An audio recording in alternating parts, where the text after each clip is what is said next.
Ar-Rabb itu adalah Allah yang menciptakan segala-galanya. Tidak ada satupun yang ada di semesta alam ini kecuali ciptaan Allah. Allah yang mengurus semuanya. Yas'aluhu man fis samawati wal ard kulla yaumin wa fi sya'n. Semua yang ada di langit dan di bumi selalu meminta kepada Allah. Setiap saat dia Allah dalam kesibukan mencipta, menghidupkan, memberi makan, mengangkat, menurunkan, menakdirkan sakit, menyehatkan, memberi, menahan, mengambil, menjodohkan, mematikan. Semuanya yang ada di jagat ini ada dalam kekuasaan Rabb semesta alam ini.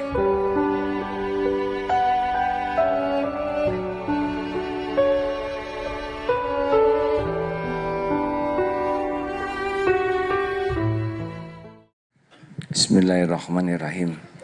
Assalamualaikum warahmatullahi wabarakatuh.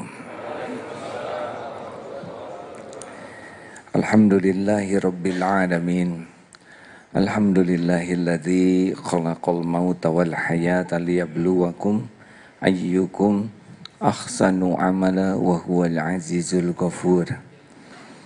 Allahumma salli ala Sayyidina Muhammad wa ala alihi wa ashabihi ajma'in.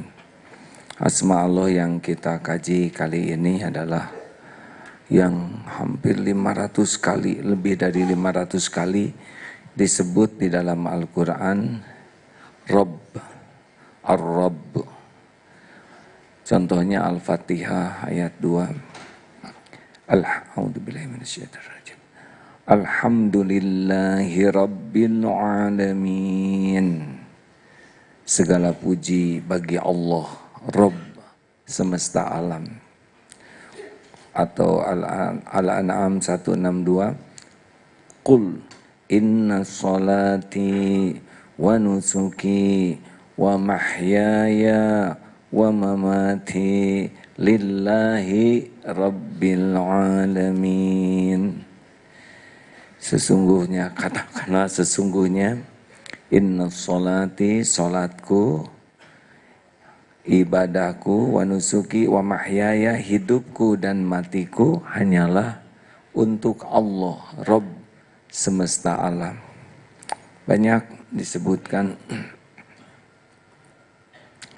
Jadi maka Ar-Rabb itu adalah zat yang memiliki rububiyah atas semua makhluknya.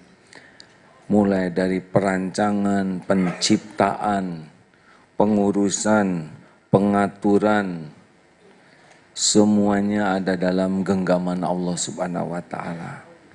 Sudah diciptakan, diurus, dibina, dikuasai sepenuhnya oleh Allah. Jadi kalau mendengar Rabb itu, Ar-Rabb itu adalah Allah yang menciptakan segala-galanya. Tidak ada satupun yang ada di semesta alam ini kecuali ciptaan Allah. Allah yang mengurus semuanya. Diurus. Yas'aluhu man fis samawati wal ard kulla yaumin huwa fi sya'n. Surat Ar-Rahman ayat ke 50 berapa? Ayat ke-29. Semua yang ada di langit dan di bumi selalu meminta kepada Allah, dan setiap kulla yaumin, setiap saat dia huwa fi sya'n, dia Allah dalam kesibukan mencipta, menghidupkan, memberi makan, mengangkat, menurunkan, menakdirkan sakit, menyehatkan, memberi, menahan, mengambil, menjodohkan, mematikan. Semuanya yang ada di jagat ini ada dalam kekuasaan Rabb semesta alam ini. Jadi kalau mendengar virus corona, sebetulnya jangan terlalu banyak ingat virusnya. Ingat Allah penciptanya. Virus corona itu hanya makhluk, seperti kita juga, hanya kecil. Kita juga kalau ditakdirkan jadi virus. Virus tidak milih jadi virus, kita tidak milih jadi orang. Apa persamaan bapak-bapak dengan kambing coba?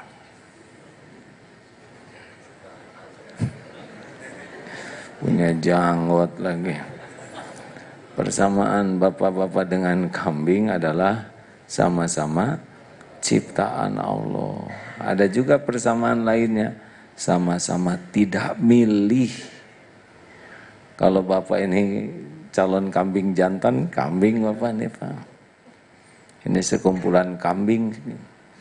Makanya jangan sembarang. Kita ini tidak milih jadi orang. Mata lihat nyamuk, langsung hati ingat Allah. Mata kepada ciptaan, hati kepada pencipta. Zikir tuh. Lihat nyamuk, alhamdulillah kita tidak jadi nyamuk. Kalau jadi nyamuk, stres kita. Cari makan saja terancam. Berapa banyak nyamuk yang wafat ketika cari nafkah. Belum beres, lagi makan juga terancam. Berapa banyak nyamuk yang gugur sedang makan. Selesai makan diburu hadirin. Alhamdulillah kita tidak jadi nyamuk, benar. Makanya kalau lihat nyamuk teh ada empati lah terhadap kehidupan dia. Kalau bangsa kasih setetes malah, asal jangan nyamuk demam berdarah. Pernah suatu saat tidur di sini di masjid, niatnya sih itikaf tapi hasilnya tidur. Nyamuk mendengung, ingat ceramah sendiri. Ya Allah ini ya. Aduh, tapi bising benar kamu tuh nyamuk. Mau dibunuh, aduh. Ya Allah, dia pasti lapar, makanya suaranya begitu. Ya sudah nyamuk, kamu udah gigit di bawah aja lah, di kaki. Jangan deket telinga, bising. Tapi saya juga cemas, takut dia ngasih tahu teman-temannya. Tuh katanya ada yang baik tuh yuk. Hadirin sekalian, mata kepada ciptaan, hati kepada pencipta. Kira-kira bisa lupa tidak kepada Allah? Jawab atuh hadirin. Tidak. Saudara lihat saya, sekarang harusnya ingat ke Allah. Oh, si A.T. ciptaan Allah, kemana sorbannya ya? Pakai kopiah siapa itu longgar begini? Alhamdulillah. Lihat kiri, kanan, depan, belakang, atas, bawah. Demi Allah, semuanya ciptaan Allah. Semuanya milik Allah. Semuanya dikuasai oleh Allah. Semuanya takluk kepada kehendak Allah. Memang begitu. Rob itu begitu. Dikuasai, diurus. Jadi sebetulnya ini tentang corona itu ya, harus lebih banyak ingat Allahnya daripada ingat coronanya. Corona apa sih kerjanya virus itu? Yusabbihu lahu ma fis samawati wa ma fil ard. Bertasbih. Bertasbih saja. Lalu yang kena corona siapa? Virus itu pasti yang ditetapkan Allah kena. Apakah corona bisa membuat orang mati? Tidak. Hakikatnya tidak. Orang mati itu sebabnya adalah karena dicabut nyawanya oleh malaikat atas perintah Allah. Tidak bisa mati. Di sana 1,5 miliar. Baru berapa? Bukan baru. Sudah 100.000 Pak. Bapak ngarang. Saya baca barusan baru 850. Istighfar.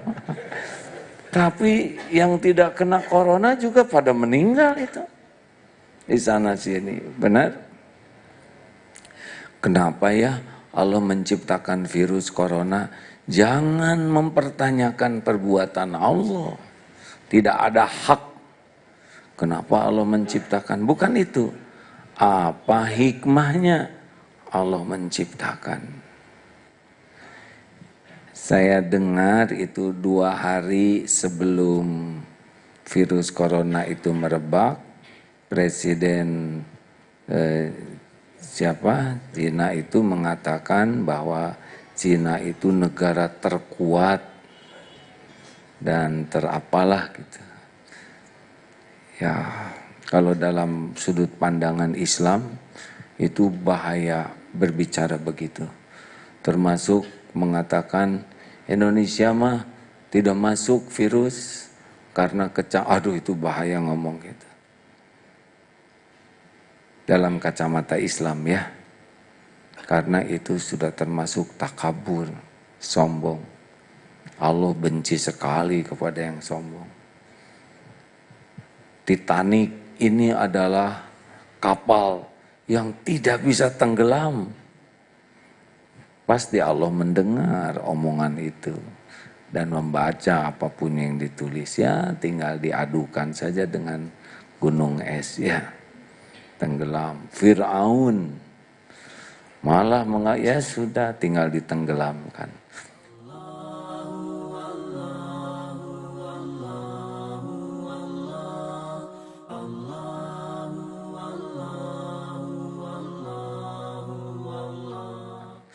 Jadi hikmahnya bagi kita nih jangan petantang petenteng. Bisa dikasih itu. Siapa yang jago? Tidak ada yang jago. Kita begini-begini itu hanya karena Allah. Tapi dia jago berkuda. Enggak ada yang jago.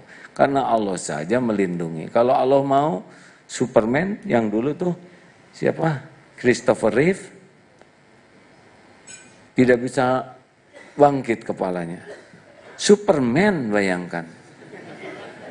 Jatuh dari kuda. Kurang gimana jagoannya? Ya, namanya juga Superman.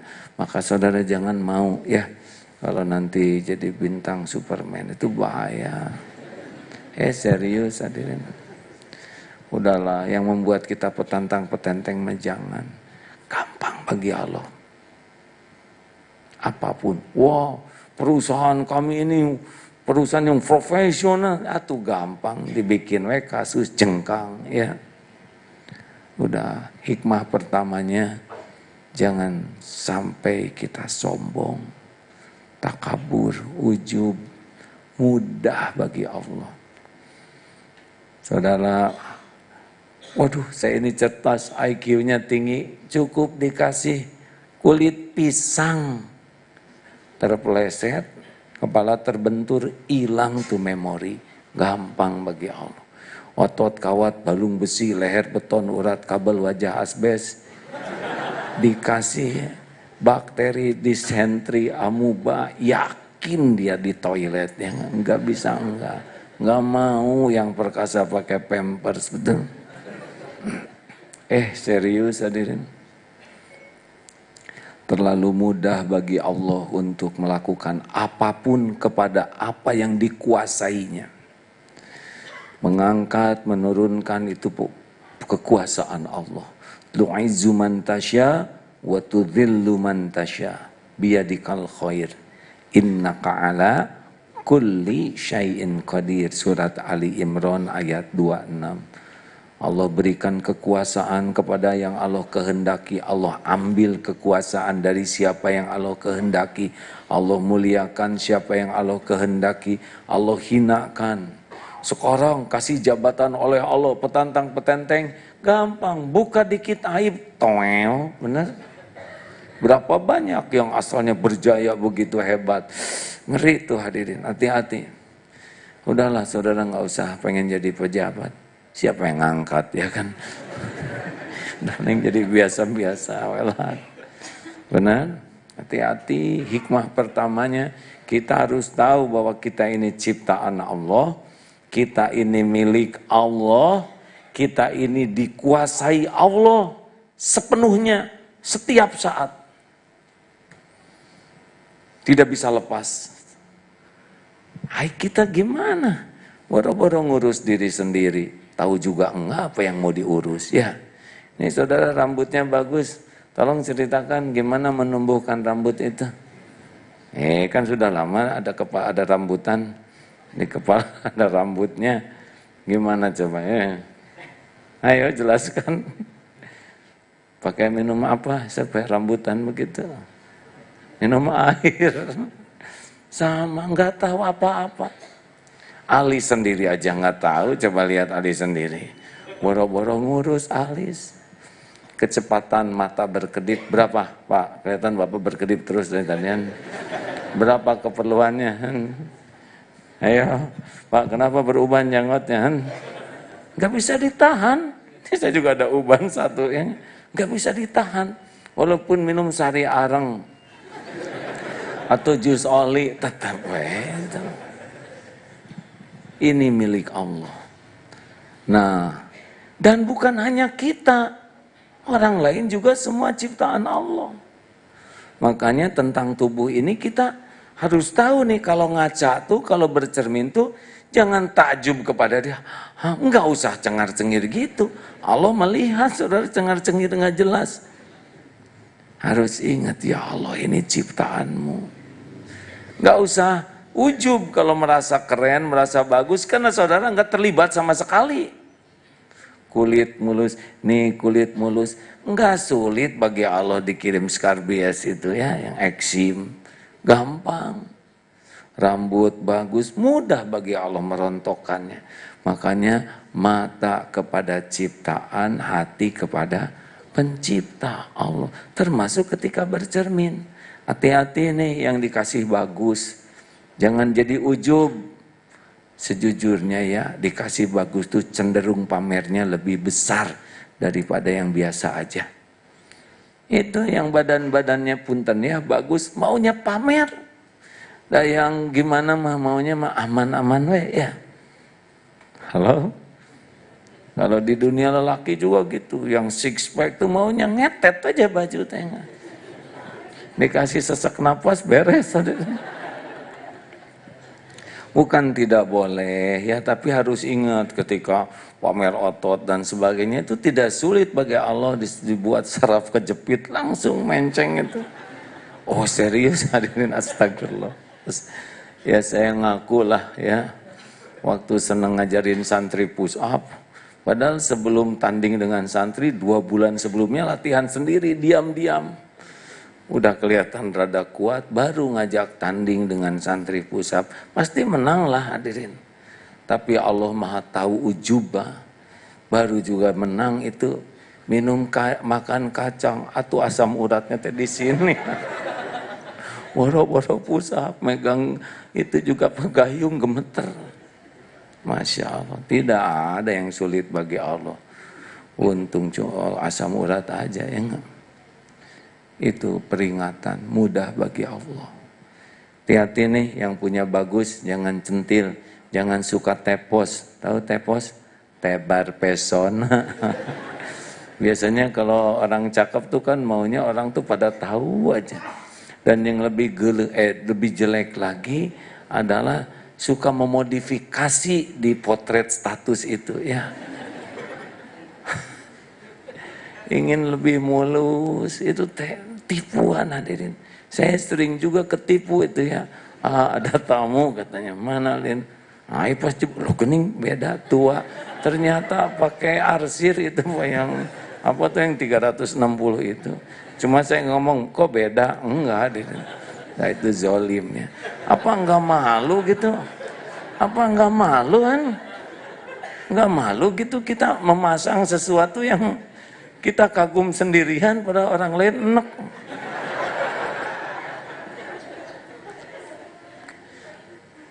Hati-hati ya, jangan sampai diri tergelincir dan menggelincirkan orang lain. Gampang bagi Allah ngambil kelebihan itu. Sejujurnya ya, orang yang suka pamer itu yang diberi kelebihan. Coba ibu punya gelang emas yang bagus dengan karet gelang. Mana yang lebih sering gerakan tangan?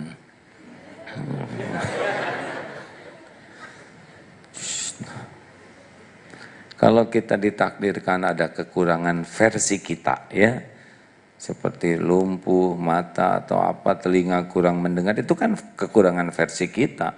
Allah kan tidak pernah menciptakan gagal, tidak ada cerita. Semuanya sempurna menurut ilmu Allah, perencana Allah, perhitungan Allah. Ada yang nggak dikasih tangan, ada yang nggak kaki, ada yang autis, ada yang macam-macam. Itu udah sempurna dalam ilmu Allah. Jadi jangan nyebut cacat. Cacat itu karena ketidakmengertian kita akan kemahaagungan Allah.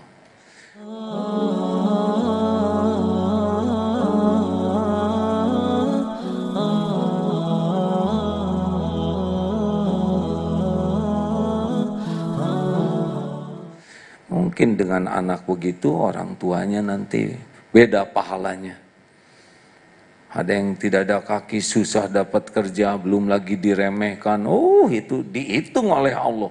Luka di hatinya menggugurkan dosanya seperti apa, daftar melamar kerja ditolak seperti apa. Ada perhitungannya, sempurna karena Allah Maha Adil. Jangan minder.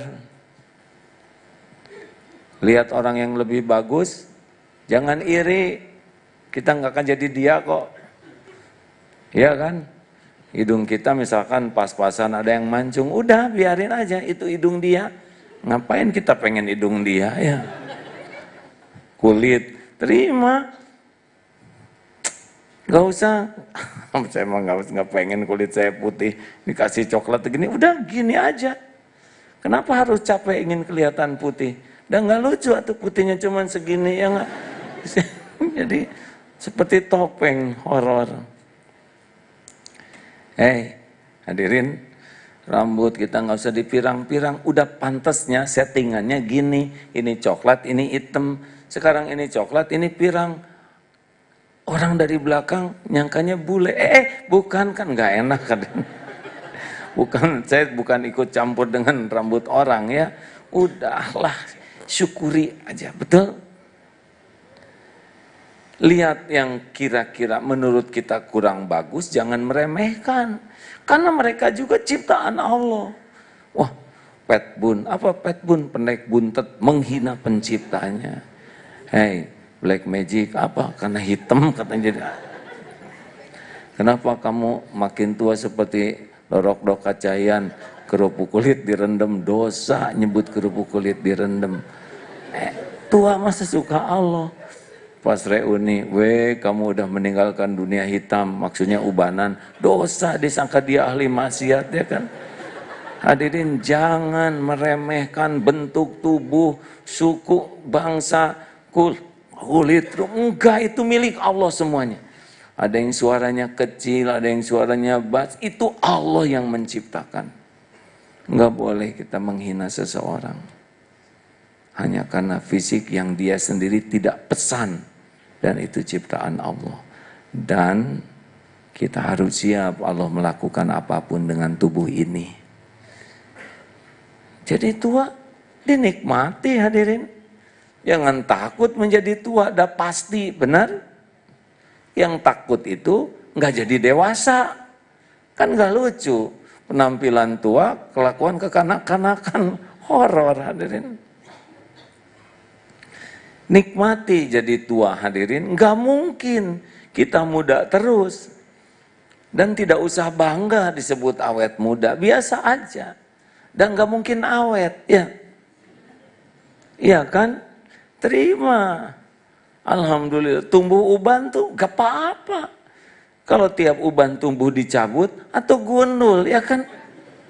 Nikmati kulit jadi nggak kayak dulu, ya. Keadaan fisik juga beda ototnya dengan dulu. Terima sambil diikhtiari untuk tetap bisa ibadah dengan baik. Kita sehat itu bukan untuk keren hadirin.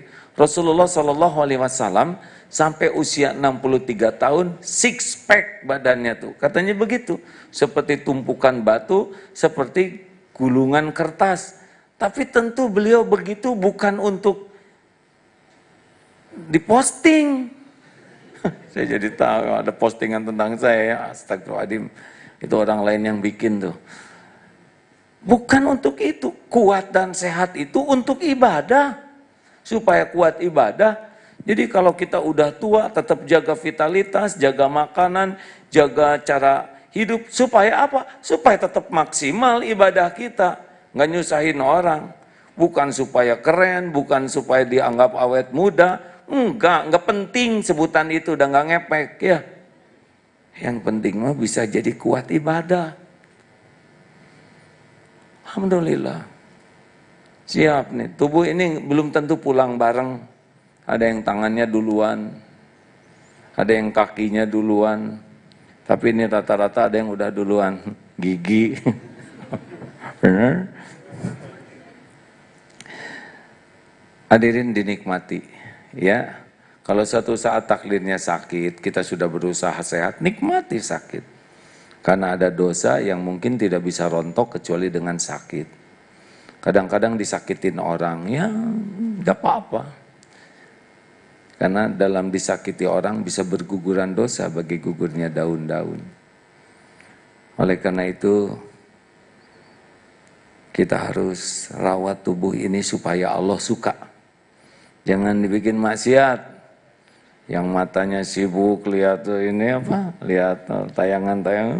Allah lihat tidak? Allah lihat tidak ketika saudara buka situs yang nggak benar? Aurat orang lain lihat tidak? Siap-siap aja. Mungkin teguran pertama HP jatuh kena got ya kan?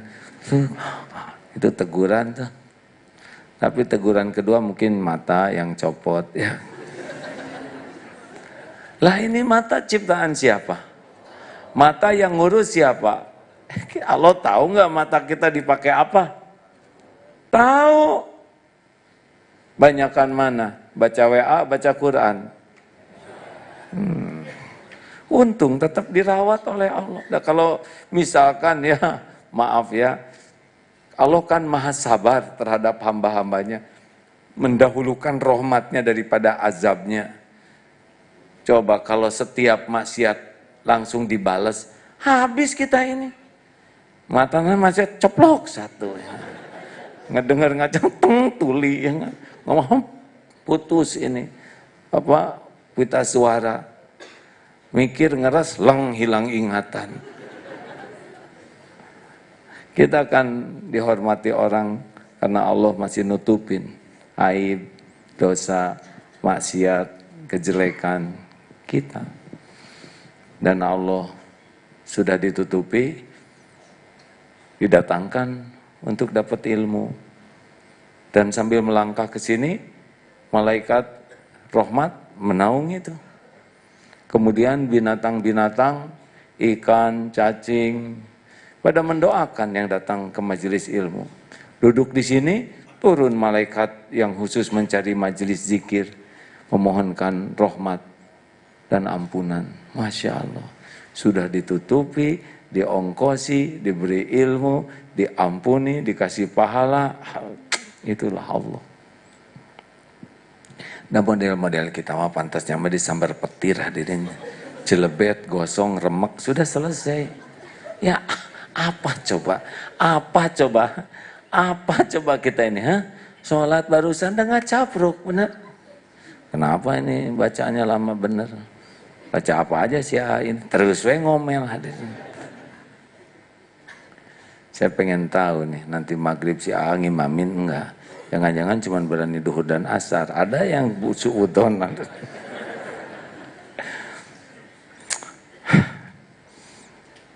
Nanti coba kotak infak lewat. Kan Allah tahu dompet saudara isinya berapa, tabungan berapa, tetap keluar yang itu lagi. Serius hadirin. Makanya bagi orang yang yakin Allah maha melihat, maha mendengar, itu beda hidupnya. Kembali ke virus corona ya, virus itu tidak bisa membawa mudarat kecuali dengan izin Allah. Seseorang tidak akan mati kecuali dengan izin Allah. Nah kalau ada di suatu tempat wabah, yang di tempat itu jangan keluar. Itu pengorbanannya jadi amal soleh, yang di luar jangan masuk. Memang begitu, kita memang bergerak dari satu takdir ke takdir lain. Ikhtiar itu tidak akan pernah keluar dari lauh mahfudz. Tapi ikhtiar itu bergerak dari satu takdir ke takdir lain. Apapun yang Allah tetapkan, kita ridho. Kalau toh kita harus mati karena virus, misalkan apapun, ya nggak apa-apa. Karena kita memang milik Allah. Sakitnya itu penggugur dosa. Mudah-mudahan wafatnya jadi husnul khotimah. Nah hadirin sekalian, memang banyak hikmah ya dengan adanya betapa mudah gitu. Saya tafakur yang begitu dikjayanya, wah, dan sekarang tiba-tiba menjadi terpuruk sekali, baik secara izahnya, harga dirinya, yang kemana-mana sekarang diblokir, sulit keluar dari Cina, keluar, dan kemana-mana tuh seperti, padahal kita tidak boleh ya, etnis itu kan bukan pilihan, Allah yang menghendaki. Tapi sekarang kalau ada, kita jadi curiga. Kemarin, waktu kembali dari tugas, turun dari pesawat, berbarengan dengan pesawat dari Cina, langsung gak napas ya. Aduh, gua cari masker gak ada, dan astagfirullah. Padahal itu teh penceramah. Tetapi nggak napas, pengen napas ya nggak? Napas pakai mulut lebih besar lubangnya. Astagfirullah, a'udzu bikalimatillahi tammah min syarri ma khalaq.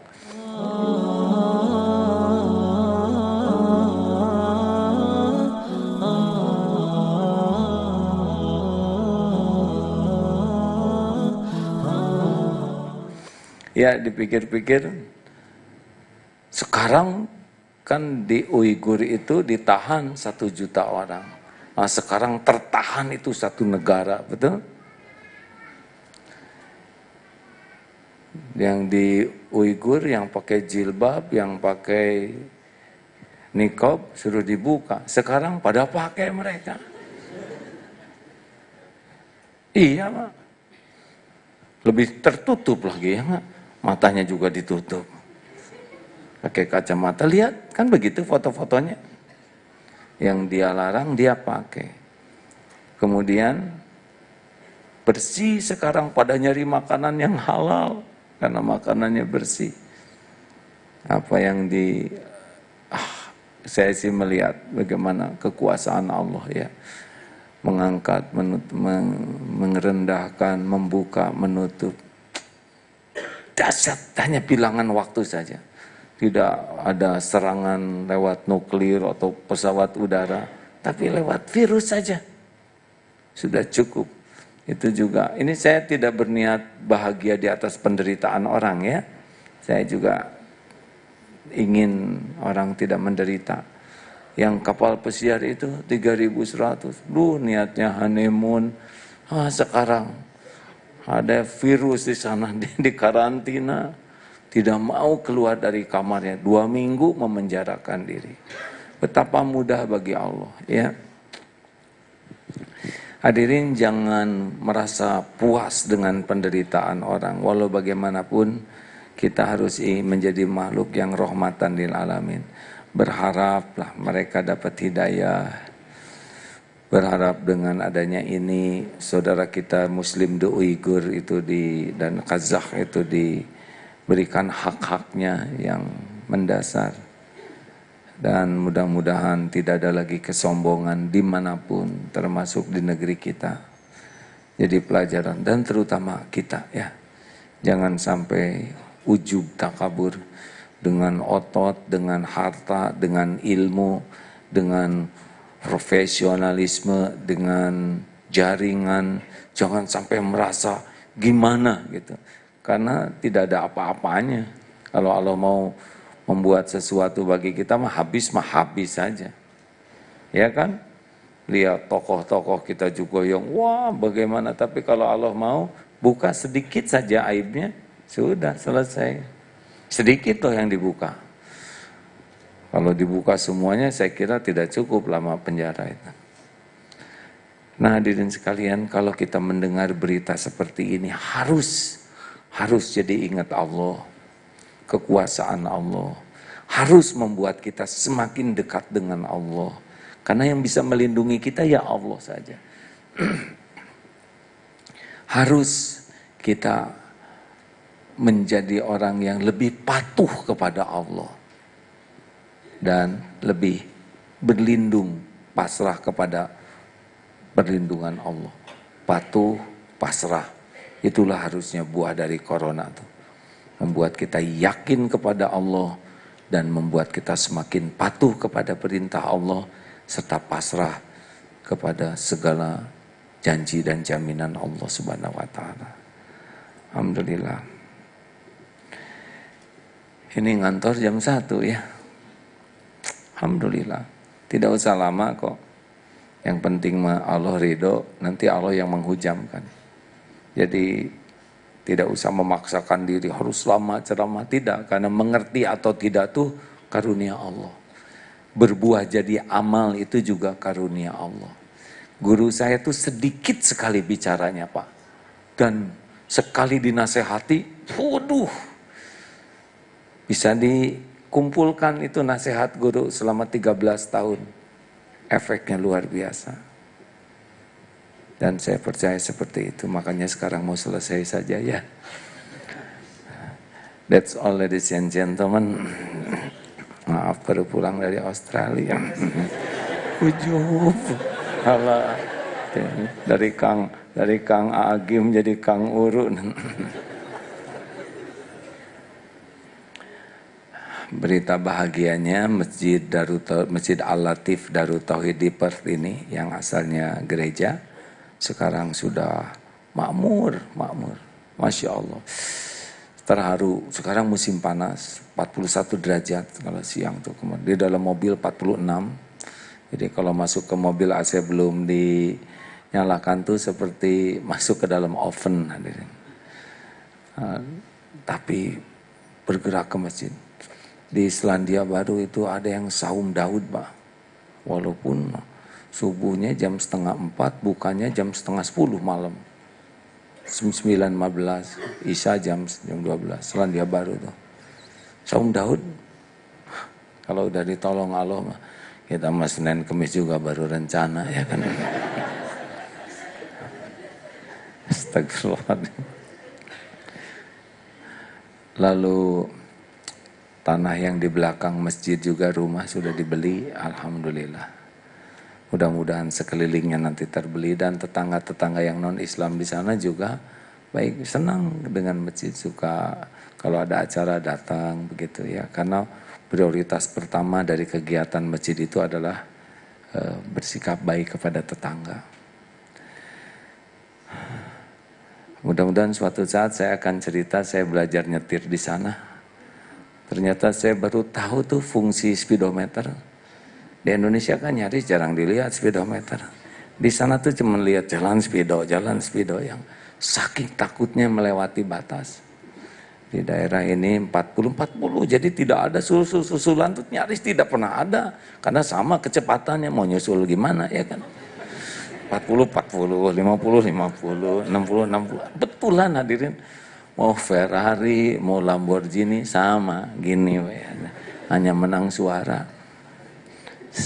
Saya pernah naik motor di sana, belum tahu aturan, senang hadirin, nggak ada yang nyalip selain saya sendiri ya. Astagfirullah. Tapi sudah tahu aturan, pantas kenapa motor orang pada pelan, dan tergantung tanda di sana. Aduh, disiplin hadirin. Pokoknya kalau mau jagoan harus punya uang banyak. Karena pasti ditilang, potret 1 juta, bisa sehari bisa 10 juta, 15 juta, dan dikejar itu. Harus bayar. Pokoknya soleh lah saya kemarin di sana tuh. Semua keberanian di Indonesia sirna hadirin. Lihat lampu kuning kan, kalau di sini mah uji nyali ya. Betul-betul Pak. Dan luar biasanya saya diajarin teman nyetir di sana. Saya tanya, kenapa kok tahu persis semua aturan?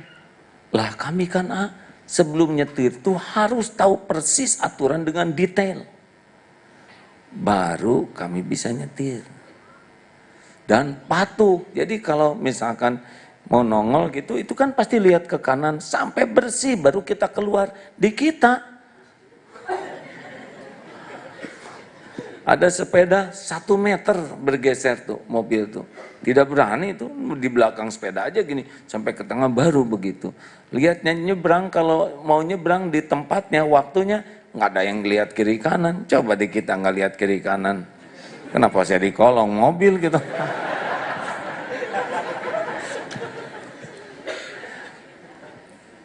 Masya Allah.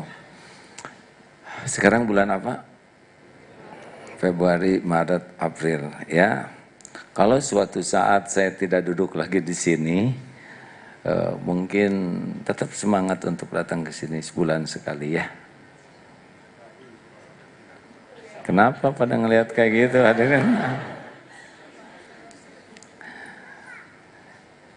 Ya nanti saja ceritanya. Terima kasih sahabat-sahabatku yang baik. Maha suci Allah lah yang mengatur segalanya ya.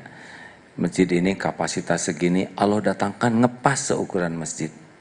Kemarin di Istiqlal, seukuran Istiqlal. Di Masjid Al-Latif, seukuran Al-Latif. Coba ceramah di sini yang datang sejumlah yang di Al-Latif, pasti jadi masalah ya kan. Atau ceramah di Istiqlal yang datang segini juga nggak enak kan. Maha suci Allah Pak, beneran ya Pak.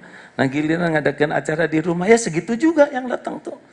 Coba kalau berlimpah terlalu banyak, pasti jadi masalah. Allah Maha mengatur segalanya. Makanya jangan suka risaulah dengan masalah yang kita hadapi. Karena masalah yang kita hadapi itu seluruhnya dalam kekuasaan Allah.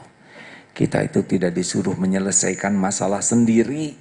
Kita itu disuruh dekat dengan Allah dengan masalah yang ada. Sehingga Allah nanti membimbing, memberikan solusi terbaik bagi kita. Makanya jangan sok pinter. Harusnya banyak tobat, banyak taat, banyak minta tolong ke Allah. Nanti ada sendiri jalannya. Semuanya dalam kekuasaan Rabbul Alamin. Subhanakallahumma bihamdik, asyhadu an la ilaha illa anta, astaghfiruka wa atubu ilaik. Assalamualaikum warahmatullahi wabarakatuh. Assalamualaikum. Bersama Saling Sapa TV.